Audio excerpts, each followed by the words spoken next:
So, welcome everyone to our last career alumni panel for the winter semester. I almost said fall for the winter semester.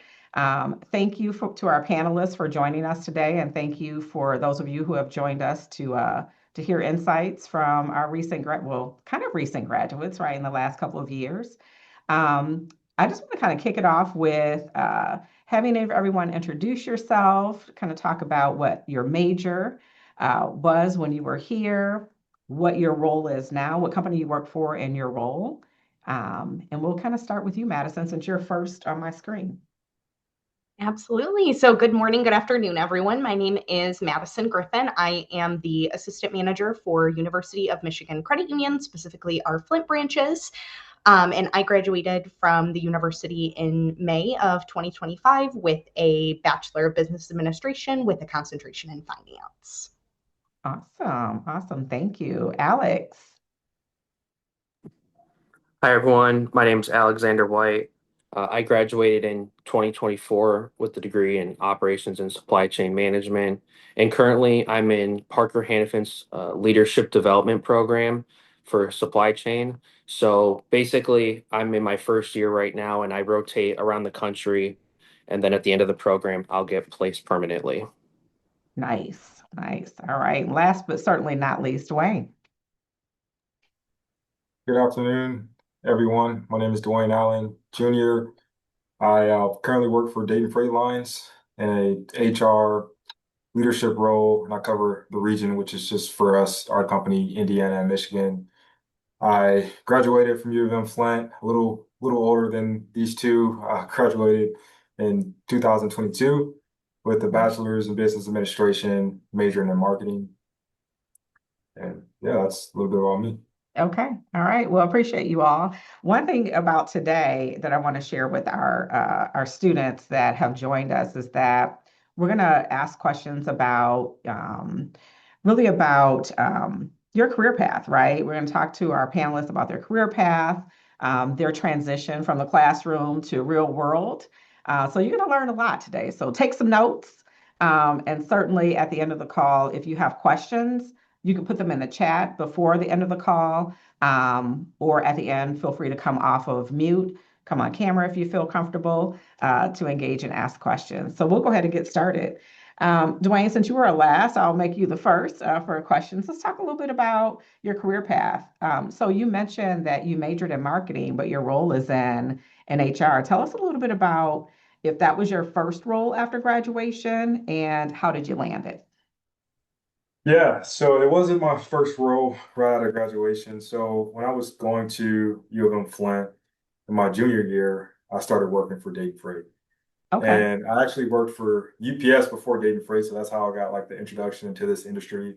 Like freight, we're Okay. a trucking company, Yeah. so that's how I got my introduction. But I was just working part-time, honestly, while I was going to school, and it kind of worked out perfect for me with the hours and like also getting paid, right? Having gas Yes. money, to buy food and stuff in college was pretty helpful. So I just started off with the company part-time. I did some dock work, and then I did W&R, which is just like it's just waiting research and basically verifying that bills and things look correct from customers, and I enjoyed it. And then towards the end of my junior year or start of my senior year, I started having conversations with my manager about the management trainee program. And Hmm. also, Antonio Riggs at U of Hmm. M Flint was a huge help with me getting plugged in and connected with this because we were just having a conversation. I would go to him a lot about career aspirations and companies, Hmm. and he was like, "Why don't you check out the trainee program?" I had no idea about it, even though I worked for the company. And I talked to my manager. My manager was actually like, "Hey, like I was actually considering you for this role." So it's like perfect timing. He talked with me about it, about what that entails. And, fast forward, I ended up doing a bunch of interviews. I got the position. And then I moved to Fort Wayne, Indiana for that. And so the management trainee program is like a 24-week program where you're learning all things management. You're even getting a little bit of, driver ride-alongs. You're doing a Hmm. little bit of customer service, a little bit of sales, you name it, just to get a feel of the company. And I Yes, already knew the company was working part-time, but it was different on that side of it. absolutely. So yeah, I started off in management first. I became a supervisor. And then a couple of years in management, a position came up in HR, and that just kind of started with me having conversations with my direct report, like, hey, what do you want to do long Hmm. term? Short term Hmm. goals, long term goals. And for Yes, me, something that I was interested in was HR, and a position came up, and they followed back up with me, hey, you still interested? And I'm like, yeah, of course. that's And awesome. as I was doing a decent job in the job before, and so ended up Yeah. interviewing for this role and got this leadership position as well. So that's a little bit of And that's your my story, you sticking to it. And this yeah, is that's it. not the end, right? So thank you for sharing your journey. And I want to come back because you've hit a lot of different areas that I'm sure we'll talk about, and you will probably have an opportunity to expand on a bit. But that was just such a great description of where you started part-time, because you're like, hey, I need to work. I'm working and going to school. This is an opportunity, right? And just how that alone has transformed into where you are today. So great story. We're going to come back. We're going to come back. So, Madison, tell us a little bit about your story. Just what was your first role after graduation, if this was it, and how did you land it? So my first role was continuing this assistant manager role. So Okay. I started with the credit union as a part-time student MSR, which I actually found the job through the university's job site. Mhm. So I had been just kind of looking for something part-time just to kind of give me some exposure and some experience in a professional work environment. And I was lucky enough to be hired at UMCU as a part-time MSR.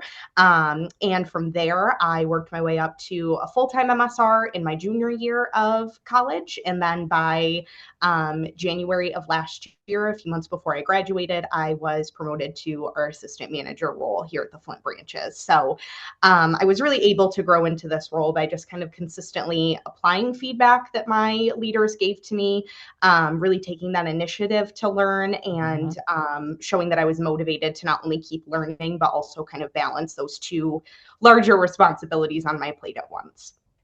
That is awesome. Again, where you started part-time and where you are today. Great story. Great story. Alex, what about you? Yeah, so for me, I really was able, well, actually, yeah, going back to starting off, this is my first role outside of college. Okay. And I was really able to get this role through the connections that I made through some internships that I did. So a couple years ago, back in 2024, um, UM-Flint had Boeing that was Mhm. here for an event, and I was Mhm. able to land an internship with Boeing.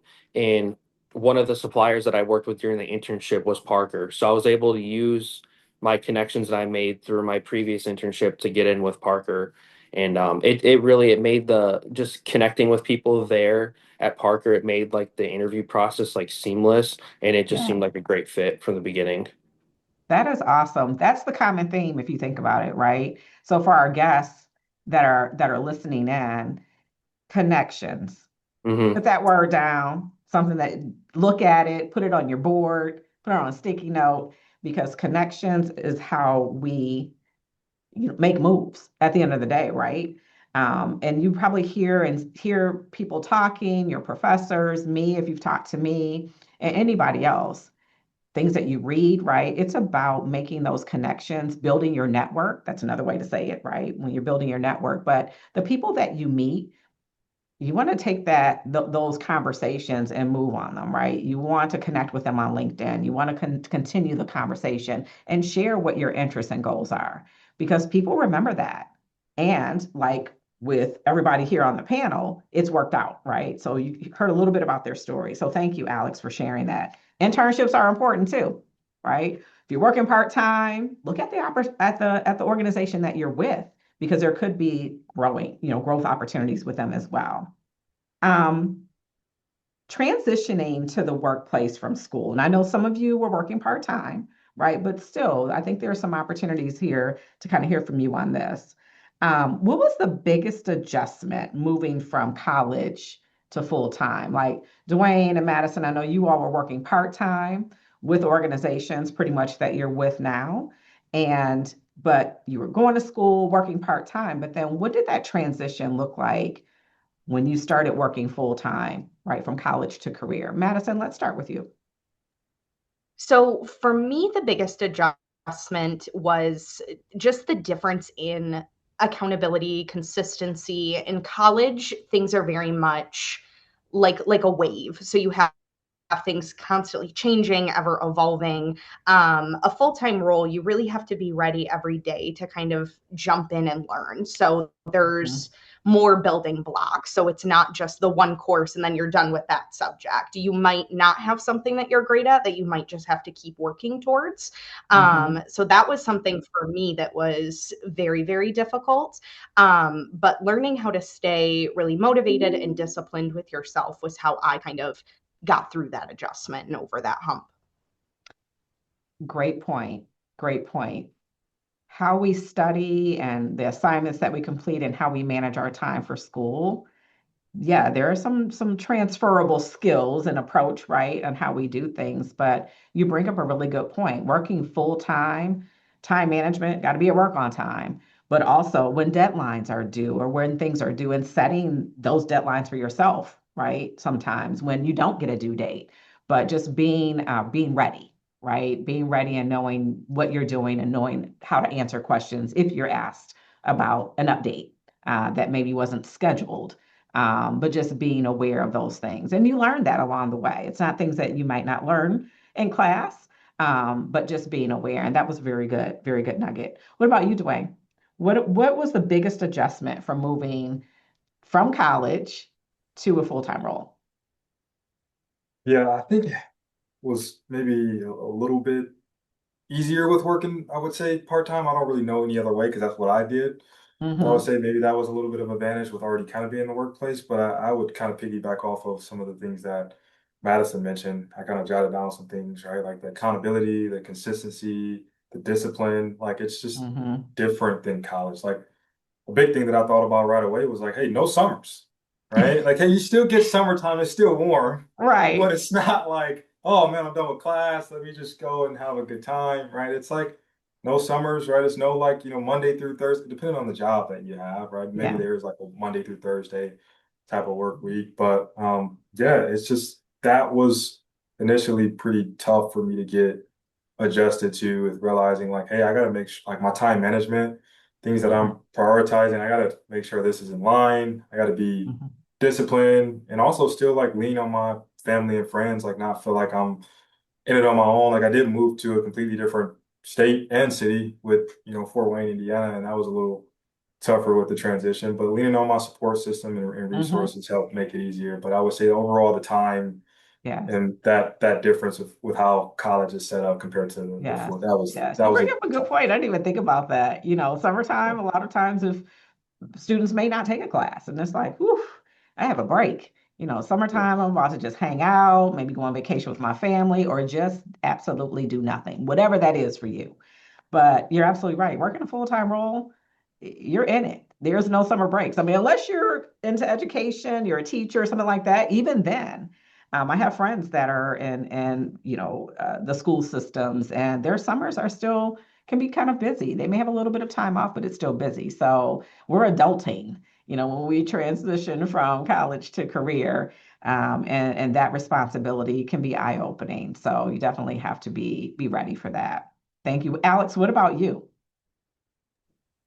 Yeah, I think one thing that, kind of like what they brought up with the accountability is that, when you're at work, your decisions have a real world impact. So I think just Mm-hmm. taking that in mind, like obviously like your schoolwork is important too, but not only are you affecting you, you might be affecting others in the workplace, your boss, customers, depending on what your job is. Mm-hmm. Mm-hmm. And then I think also having the mentality of like, you know, at school, or at least you can kind of, I wouldn't say push things off, but like you don't want to do work after you leave your assigned work hours. So like time management is key. Like if you go in 7 to 4, like I do, you want to make sure you have time to relax after work. You don't want to push something off and slack off during the day because you don't want to have to do, work outside of work. So I think that's kind of different because in college I would kind of, sometimes I would do something late in the day. You can kind of build your schedule around if you're doing work, Mm-hmm. school work at home. But during Mm-hmm. work, you're not going to really want to do that. So I think time Mm-hmm. management is a huge key.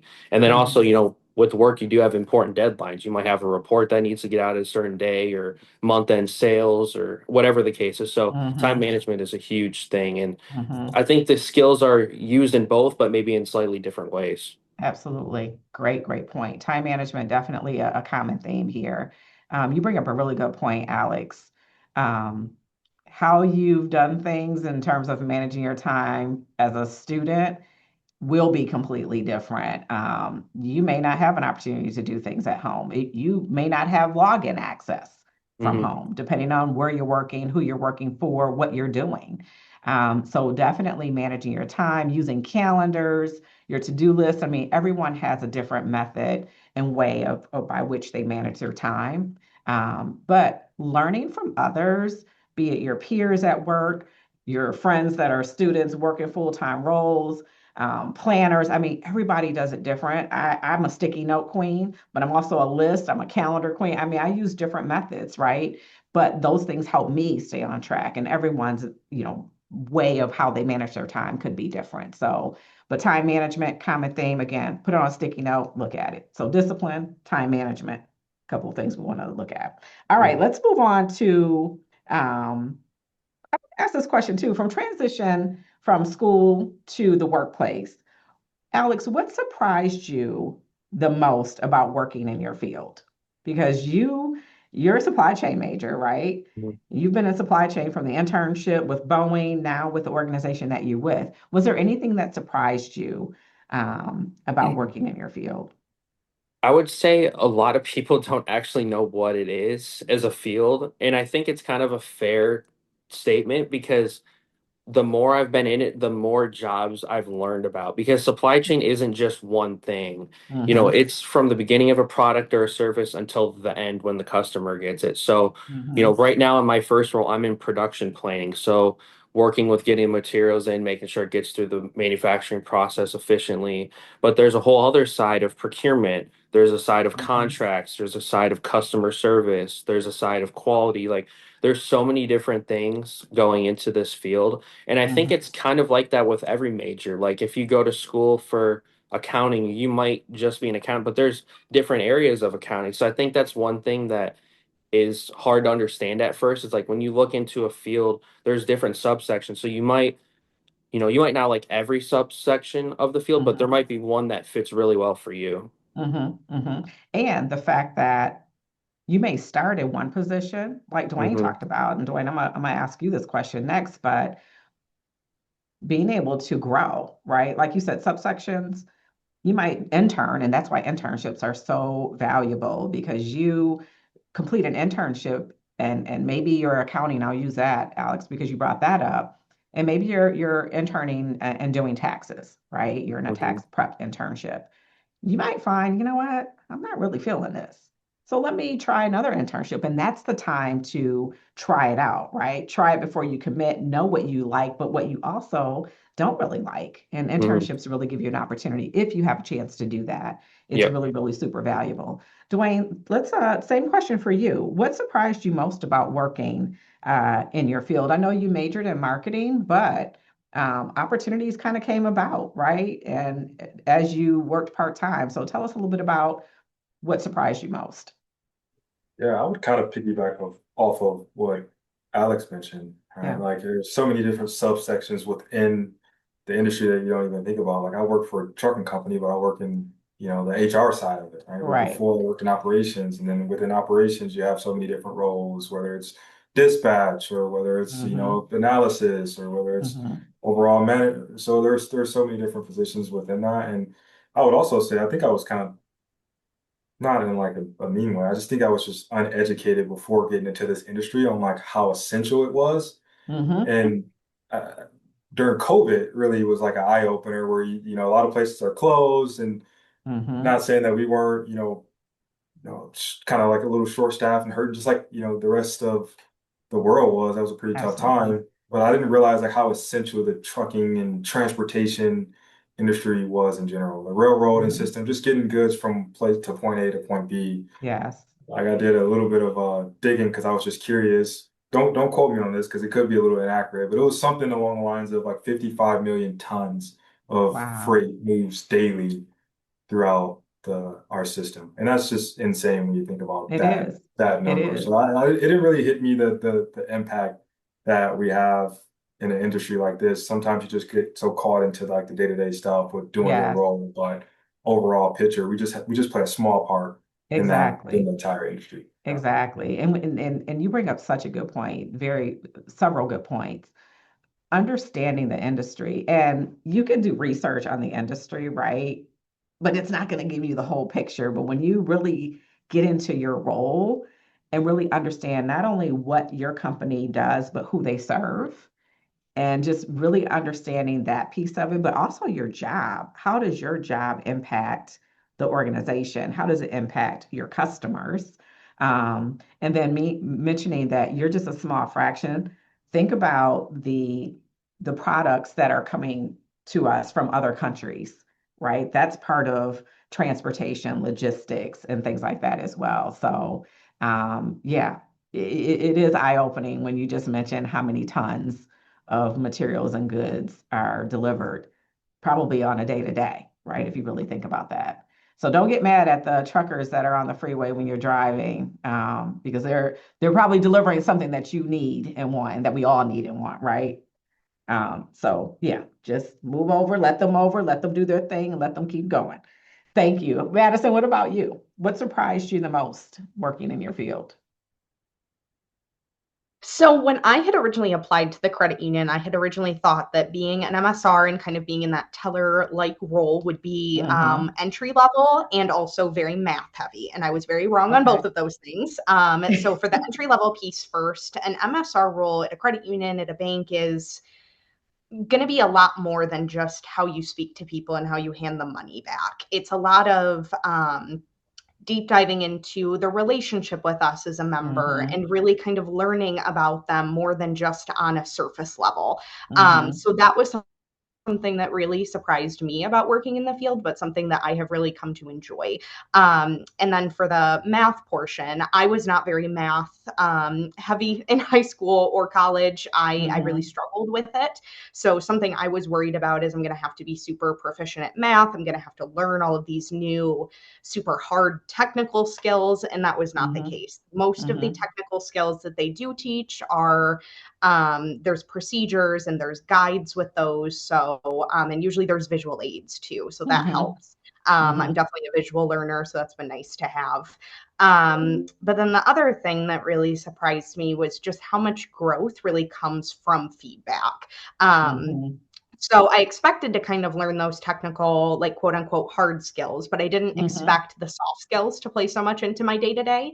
Because a lot of my personal development has come from being coached, really being open to it, and then applying it. Whereas I Mm-hmm. was kind of expecting my development to be based more on those hard skills, like do I know how to balance a vault, open a Mm-hmm. combination lock, do I know how to do our Mm-hmm. ATMs? Mm-hmm. So definitely surprised me to kind of have that different shift there. Okay. Very good point. Very good point. Something that I learned early in my career as well is that, and came to realize is that the work instructions, anybody can look at that, right? You can follow work instructions on how to do something, but the interpersonal skills, communication skills, those soft skills play a huge role in your development, as Madison said, your development, your growth, um, professionally and personally, to be quite honest with you. So, leaving here, I'm here, reach out to me to talk about those things. And as you prepare, for that internship, as you prepare to move on from college to career, let's talk about that, right?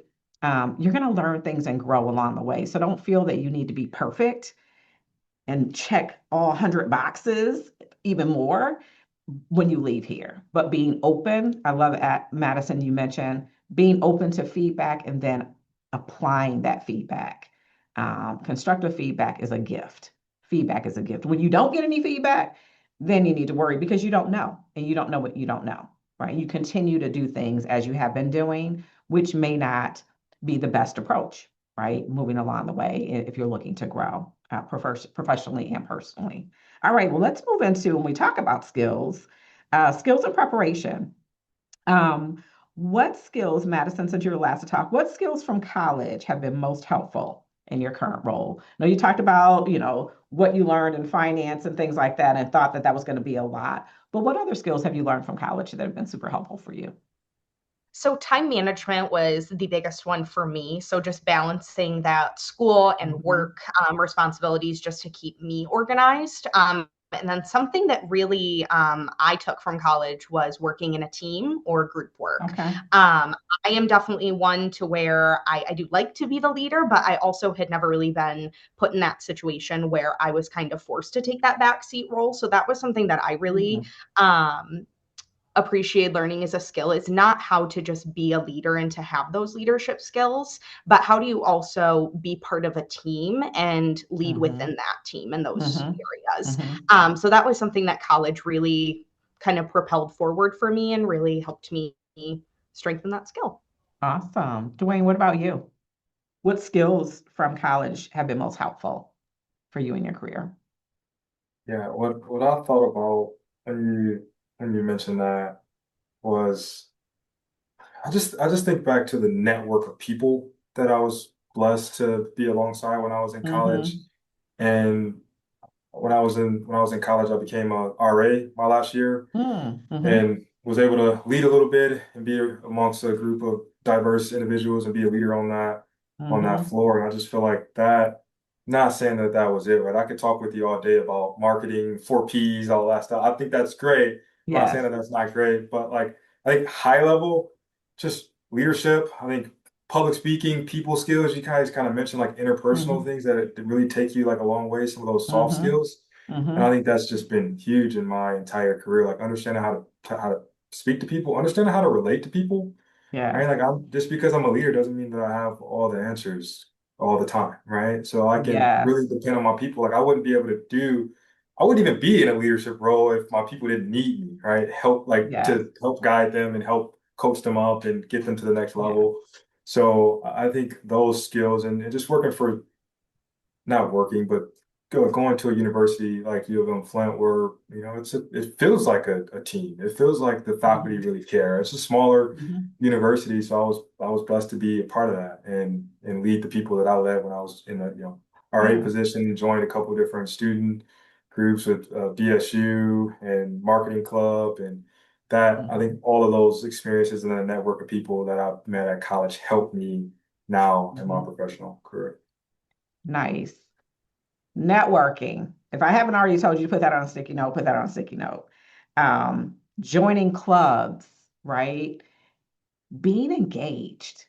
You had a great opportunity to be an RA, but being an RA, like you mentioned, that was a leadership role, but you were also that person, the go-to person for a diverse group of students that were living in the apartments or dorms or wherever you were RA at, right? So all of those things, if you really think back and you're listening to DeWayn talk about it, you can connect all of those dots to where he started to where he is now. He's engaging with a diverse group of people within his organization as an HR representative. You got to talk to everybody, right? No matter different backgrounds, different age, right? Ages within their career, from young to more seasoned. I mean, so all the skills that you were able to develop and demonstrate, right, during your time here at U of M-Flint really helps set you up for success. I mean, it just kind of helps you grow, helps you enhance those skills and things like that. So thank you for sharing that. Yeah, if you're not part of a student organization, you want to learn more, reach out to me. I could tell you more and kind of point you in the right direction. Um, with that, it's really valuable to become part of those organizations. You get a chance to meet peers are within your major, and network with the advisors and just kind of build those relationships, right? Which is a skill in itself. Alex, what about you? Yeah, I really agree with both of them. Like the soft Okay. skills, super Yep. important. And then some of the more like major specifics, like, in supply chain, being really good at Excel, that's something Mm, um, that was important. And then just learning, hmm all the different industry specific knowledge that you'll need to learn in your major. But the one thing I was going to bring up, and this I think kind of surprised me, is being able to make good presentations mm, in PowerPoint specifically. So for me, like being in the leadership development program, it's something that I do on a regular basis. We have to report out to the leaders at corporate. But just in terms of like in our everyday role, like whenever you're presenting a new project to your boss, you might have to make a presentation, or when you're Mhm. presenting divisional performance or site performance, like learning how to make a good presentation in school, it seems kind of like boring and tedious, like putting together a Mhm. slideshow, but it's actually being able to convey a message or data is like super important in the real world. And I didn't really realize that till I started doing it. So, all those presentations that you think are boring that you have to make every semester, Yes. they actually will matter later on because you need to know how to make Yeah. good, efficient presentations. Great point. So spend the time, put in the energy and time and do great. Don't just do good. Don't just do a good job and think it's gonna, be sufficient. And it probably will be, for the assignment that you need to do it for, but go the extra mile. That's a really good point.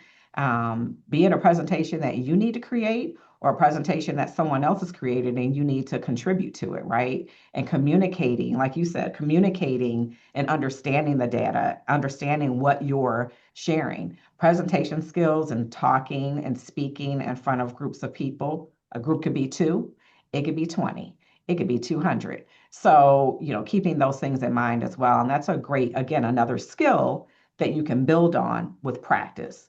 This is your practice ground, being at school right now. Some of you may be graduating, come here in a couple of months, but you can still build on those skills and practice those skills, right? So great point. Great point. Thank you. Um, is there anything, Alex, that you wish, and you may kind of share some of the things that we just talked about, that you wish you had developed or developed more before graduation? We talked about presentation skills. Is there anything else that you would add to that?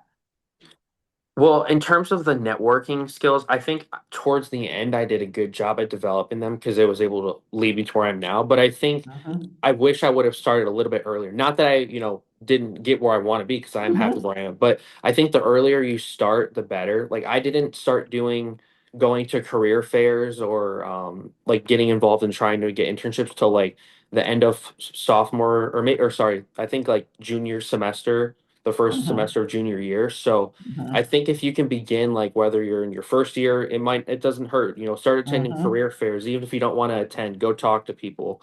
Yes. Because when you're going through the interview process, and this is one thing I was going to mention if you ask about it later, is like you're going to get disheartened a lot of times because you're going to get that famous email. It's like, sorry, we went with another candidate. And it's Yes. going to suck because you're going to go through interview process after interview process. Mhm. But if you start early and get comfortable, it makes it not as difficult later on.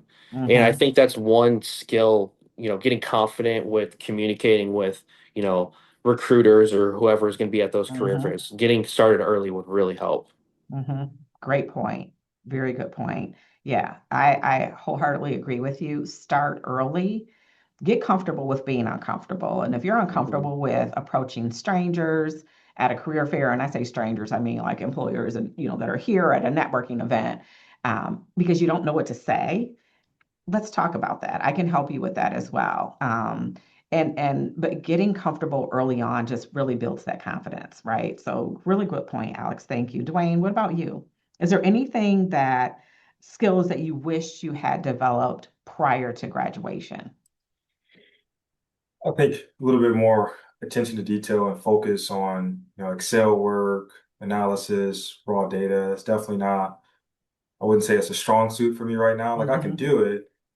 And just like you kind of mentioned earlier, if you work at something, you're doing it every day, like you can do it, you can get better at it. Luckily, I Hmm. don't have like a ton of that in my role right now, or else I probably wouldn't be great at it at all. But I think that was something for me that I took it serious just because I wanted to do a nice job in the class, but taking another step and taking really good notes, following up on stuff just to keep the muscle memory in my mind, that it's not Hmm. just for the class, right? It's like afterwards, and these skills are going to transition Hmm. Hmm. into a career. So I think more time on that, and then I can also like I would also add to what Alex mentioned, like probably doing the things that I did like later junior year, senior year, earlier, right Hmm. away, and getting more experience, whether it's with internships or whatever, just getting an earlier start on. When I first Yeah. started college, I didn't start right away with UM-Flint. I went Hmm. to a junior college in the area, and then I Hmm. transferred over. Hmm. But, I was really focused on basketball and sports, and that was my thing. But not saying that that wasn't a good time period, but I probably Yeah, would have taken a little bit more yeah, serious my freshman year, sophomore year career okay. long term. But everything happens for a reason. Absolutely, absolutely. Um,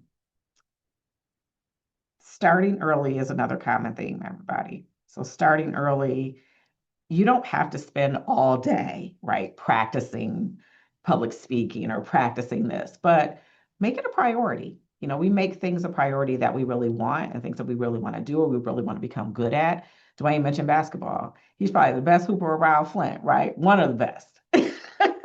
But that was important to him. And so he did dedicate time to practicing that in anything that you're doing, we have to practice. Practice doesn't make perfection. None of us are perfect, but it makes great progress, right? We only get better and better every time we do it and every time we practice. So definitely taking the time to do that. Um, Madison, did I ask you that question already? Not yet, no. Okay. Almost lost track. There we go. All right. So That's what skills okay. you had developed prior to? Uh, so for me, I feel like I wish that I had focused more on having difficult conversations with Mm-hmm. both my peers, maybe a manager. And it's not always going to be just that you disagree with something. Yeah. But those difficult conversations can be, hey, we're not, 100% seeing where this feedback is aligning. Let's chat it through. That's not something that comes super easy. So really building that skill, I wish I had kind Mm-hmm. of worked on that. Mm-hmm. That is something that I am still working on currently and kind of ties into another kind of full skill, which is called emotional intelligence. So, Mm-hmm. emotional intelligence is the learned behavioral side of like the intelligence quotient. So, like your Mm-hmm. IQ. IQ you can't raise, EQ you definitely can over time with Mm-hmm. learned behaviors and just kind of strengthening that. So that's something Mm-hmm. I've really been working on is my emotional intelligence skills. So that just kind of encompasses how you regulate your emotions, how you communicate with others, both on your Mm-hmm. team, personal life, professional life. Mm-hmm. So really just kind of building those talking to people skills and just the Mm-hmm. overall emotional intelligence I wish I would have Mm-hmm. focused more on at Mm-hmm. the time. That's a really good point. And I'll just expand on the emotional intelligence piece. And I'll just say when we're earlier in our careers, right, or as a college student early in our careers, um, how someone says something to you, a lot of times we listen to react, we listen to respond, right? And emotional intelligence really helps us tap into not listening to respond, but really listening to what someone is saying and not responding with the same energy. That's kind of the best way for me to say it. Example, if you're at work and maybe a coworker is not having a great day and they get snippy with you a little bit, it wasn't anything that you've done. You're like, wow, I don't know why they're this way. I haven't done anything. Then there's probably something else going on with that individual and it's nothing that you've done. So approaching that or responding in a way like, hey, is everything okay? Is being emotionally intelligent to how this interaction is going. So I'm going to say, you want more information, you want to talk about it, let me know. Just reach out. But that's and Google it, to be quite honest with you, to learn more about it. YouTube videos to learn more about it. But it is definitely a skill that we all, and I've been in my career a long time, we all will continue to develop that skill among other skills as well. All right. Now, moving into kind of internship and experience. I know some of you did complete an internship, some of you did not. Um, and Alex, you talked a little bit about how internships with Boeing really helped you and influenced your career goals. Just share with us again, because I know you gave us a great example of how Boeing really helped you. Kind of share that story with us again, in case somebody joined that didn't hear us. Yeah, of course. So back in 2024, the previous career manager, he had an event with Boeing here. They actually had we had a career fair, and Mm-hmm, Boeing was one of the attendees. And when I found out about it, I had two internships under my belt at that point, so I already had a little bit of experience, but I knew that this would be a really good opportunity for me to like take that next level. So when they had the career fair, Boeing had a separate event, and I'm not sure how often we do those still, but mm-hmm, when you find a company that you're really interested in at the career fair, I would just, encourage you to like prepare for it and really go for it, because that's what I did with the Boeing event. I made sure, I went and talked to the leadership that was there. There was 3 different leaders that were from Everett, Washington, which is where I ended up doing my internship at. And they probably got annoyed with me because I went by the career fair table like 3 times, but I made sure, I got my resume out there. I brought it with me. I had multiple copies. At the event, I showed interest. I asked questions. They asked me questions. Just really taking the initiative is like a huge thing. So I was able to do that, get the internship, and then once I got to Boeing, even though I didn't work with those individuals, I still kept up with them. And then that ended up helping me. I had lunches with them because of it. And have them on LinkedIn. Not that I talk to them all the time, but, I still have that connection. So if I ever, decide to try to go back to Boeing someday or whatever the case is, I probably could, reach out to them and try. But yeah, establishing that connection initially is what helped me get through the interview process at the Boeing internship. And, it was a good fit from the beginning. And then eventually that kind of led me to Parker just indirectly. So really I took that initiative from that initial step to the Boeing internship, which really is what led me to where I am now, even though it's a completely different company, because I was able to establish the connection between Boeing and Parker. So yeah, it was definitely a great decision that I made. And it's good to really take the initiative at the career fairs and the connections. Once again, connections are important. Yes, connections are important. I'm going to use another word. Initiative is definitely, but being intentional. What you just shared with us was being intentional. You were like, Boeing's going to be here. I'm going to learn more about them. I want to go talk to them I'm going to be prepared. So all those things that you did, you were very intentional about making sure you had your resumes, making sure you went to the events, making sure that you were on time. Like all of those little things, people are watching you. If Alex had showed up 10 minutes late, trust me, they would have noticed that and recognized that, right? So being on time, time management, it doesn't start when you start working. It starts when you walk in the door to your class, right? Your professors notice if you're late and consistently late, but then you ask for a letter of recommendation.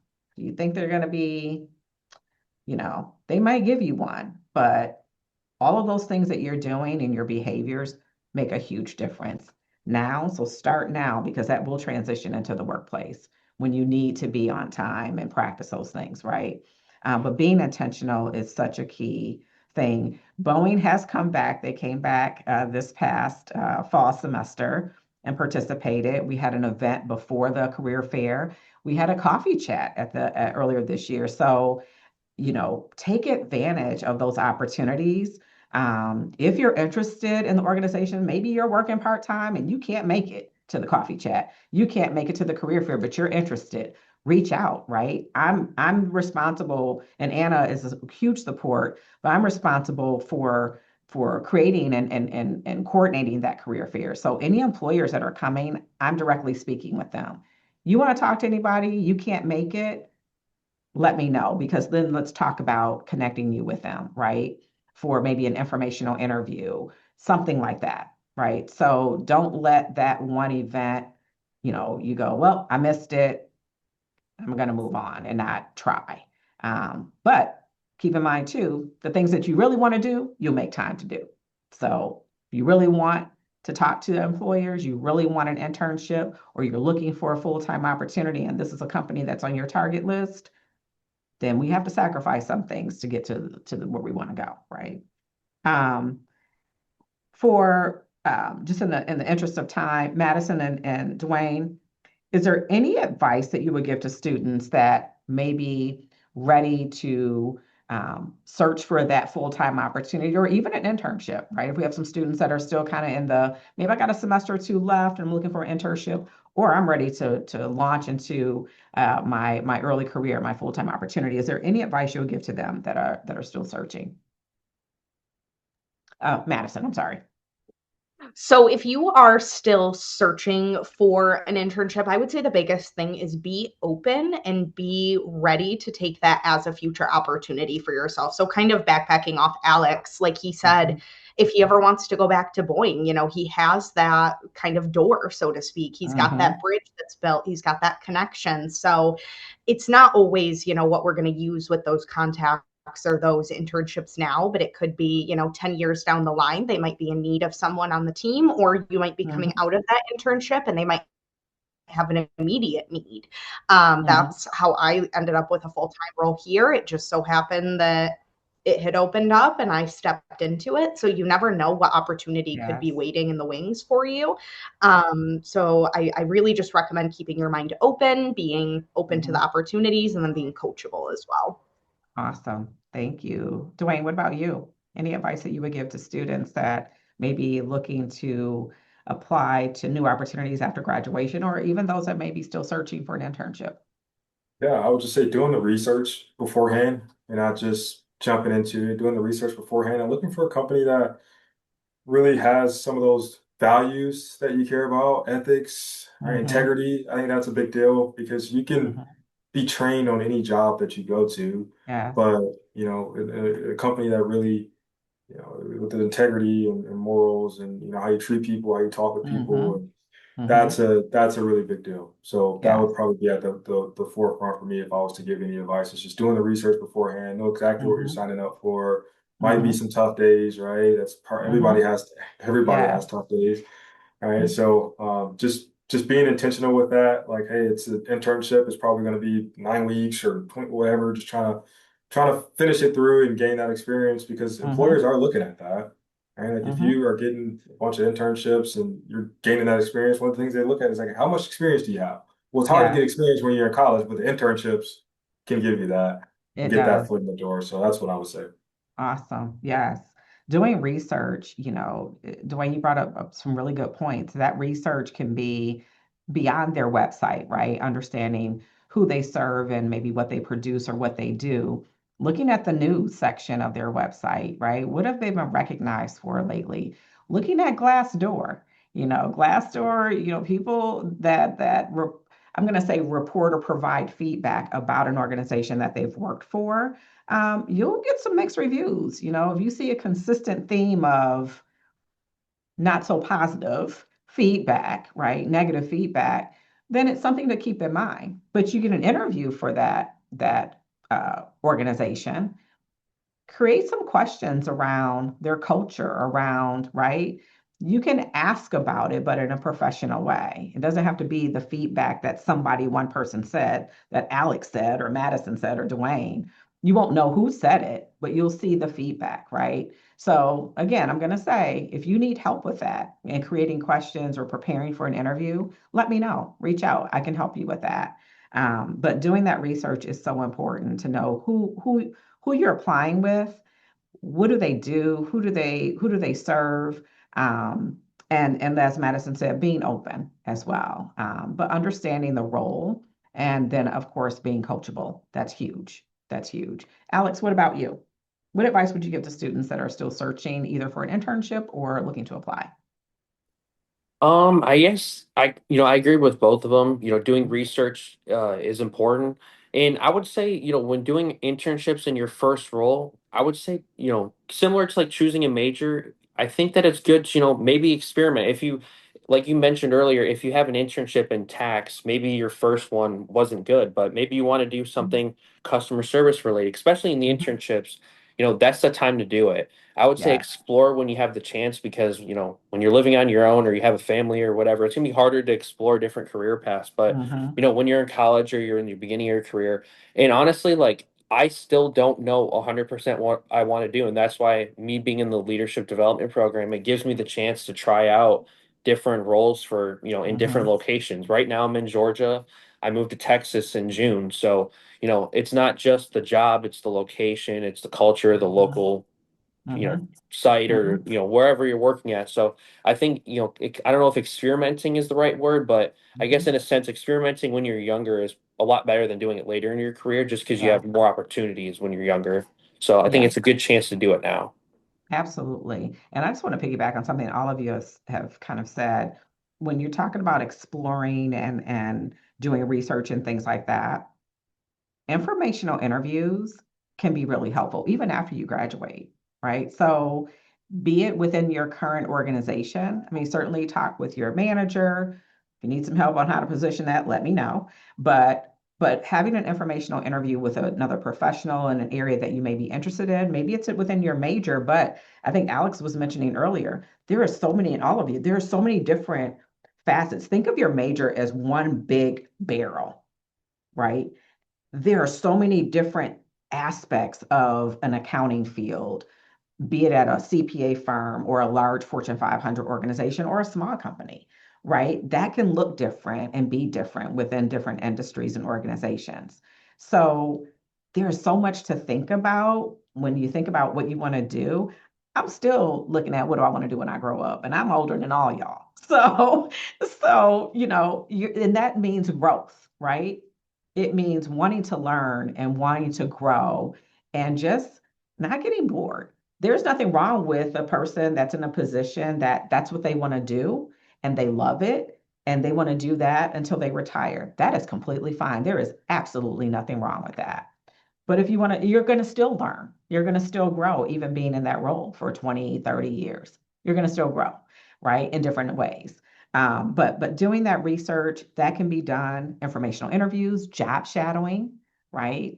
If you land a position, you're in a role, DeWayn, Alex, and Madison, you're like, you know what, I want to kind of, talk to this person. I did it when I was in the corporate America. I said, I want to know, what this person does. Do you mind meeting with me for 45 minutes in a conference room or going to lunch or having coffee? I just want to learn more about your day in the life of whatever that role was, right? If you want to do something formal, talk with your manager about that and how and why and what you're looking for and why you're looking to grow in areas that you maybe want a little bit more exposure in. So more than just, when you're applying for the internship or applying for that full-time role, there are ways to explore, ways to experiment, ways to learn, right? More about different roles. As we kind of wrap up, I think we kind of talked a little bit about that advice. We talked about some habits too. I just want to kind of recap and if anybody has any additional ones to add, but habits that have helped you all succeed. I've heard time management. I've heard habits of being disciplined, and a habit of being disciplined is really sticking to what you say that you're going to do and really focusing in on that and being disciplined every time, showing up to work every day. It's expected, right? Nobody's going to say, you got to show up to work. That's expected, and being disciplined with how you manage your time, right? Those technical skills, also being something that you all have mentioned as well. Is there anything else? I know there's been more, and I don't want to kind of look at my sheet too much, but is there anything else that you would say from a professional growth standpoint on habits? What habits do you display or have helped you succeed in your roles? Or if you've already mentioned it, is there anything else that you would share? Madison, Yeah. what about So, you? Go Oh, ahead, I'm sorry. Madison. Go ahead, okay, Madison. thank you. Mhm. So one of the main kind of points that I have gotten as feedback since I started the leadership journey and then also just throughout my MSR role is that I kind of would sit in the driver's seat of my development. So that's something that I really would like to recommend to everyone here today is just don't just wait for opportunities to come to you or for your leader to kind of put that in front of you, or even, Diane, don't wait for her to give you opportunities, bring those to her, ask her how she can support you in that versus how can you do this for me? That's one of the biggest differences that I would say. And once you have that skill of being able to look at something and go, you know what, I want to do this, I'm going to get myself there. That's one of the biggest things that I would say is an aha moment a lot of the time once you kind of get into that professional space. So definitely, be willing to kind of just put your best foot forward every day and just be in that driver's seat of your own development. Yeah, absolutely. And I just to piggyback really quickly on that, starting out in a role, and Madison's had the great opportunity of starting in a part-time position and then transitioning into full-time, with the same organization. You may, after a year or two in a role, you might you're settling in and say, wow, I'm curious. Stay curious. I'm curious about this, aspect of a role, or I want to grow here. Setting goals, right? And Madison, you said it perfectly. Being in the driver's seat of your career. You might get tapped later on for roles, right? But understanding what you like, you may not know what you want to do in 10 years. You might have some idea, but at least understanding, maybe setting some goals of some growth opportunities and exposure and things like that, right? So great point, great point. And being open and coachable to get there is definitely part of that ingredient. DeWayn, what about you? Any habits that have helped you succeed? I would just say try to treat people the right way. Treat people how you want to be treated, Mhm. whether it's in the workplace, outside of the workplace. Like it, just try your best, right? Because you never know who's watching. You never know who you're going to Yes. meet later down the line, right? And so it's not that you're trying to show off to them by any means, but just being respectful and being Hmm. mindful and courteous Yes. and not afraid to ask for help, not afraid to ask That's a big questions. You know, one. Madison kind of mentioned like to her boss or like it's okay to ask for help. Like you Yes. don't have to have all the answers, especially when you're just starting off in your career. You sometimes think I got to just go on my own and just put my head down and figure it out. But use your resources, ask questions. There's nothing wrong with that. Yeah. That would be what I would say is probably my biggest piece of advice. Asking for help is so important because if you don't ask for help and you assume, I'm not going to say what that means, but figure it out. Spell the word assume and just say it out loud. Um, but you could impact the company negatively, right? Your department, customers. I mean, ask. If you're questioning, ask. Ask for clarity. Ask for just to make sure you understand what you're being asked to do. So that's a really good point. Asking for help. And then, Alex, what about you? Yeah, one thing I was going to bring up, and I don't know if this is necessarily a habit, but being okay with not succeeding the first time, or I don't know if I Mm, want to say failing, but not succeeding. So, like, for example, I had a project that I was working on, and the project was going well, but I wasn't getting the buy-in from a few key stakeholders. And myself and some of my manager and a few others decided, we're going to put the project on hold, and it mhm, kind of sucked. It felt disheartening at first. I was like, man, I put all the effort into this project and basically mhm, just threw it all away. But, what my manager liked and what other people will see is taking that initiative, I took the initiative, I tried, I put in the effort. It didn't turn out well, but in the end, I was able to take that energy and transition that into a different project that was able to help the company in another way. So, having an initial failure isn't really a failure in the end because if you can learn from that, it can make a big difference in the end. yes, yes. Very good point. Very good point. All the effort that you put in. And Alex, just what you mentioned earlier, take those presentation development assignments seriously, right? Hmm. But all that energy that you put into that, you were able to go, I've done this already. Now Hmm. it's just a different project, but Hmm. I've gotten through all the tough stuff with it. I know what I'm doing, type of thing. That is Hmm. such great advice. The failure piece is not a bad thing. You learn from it. And then you adjust and pivot and apply it so that you do succeed the next time. So great point. I know we're right at the hour. Any comments in the chat, Anna? Any questions that anybody had in the Nope, chat? none. None? All right. I'll just ask for those that are joining, the students that are joining, any questions? You want to come off mute and ask our panelists?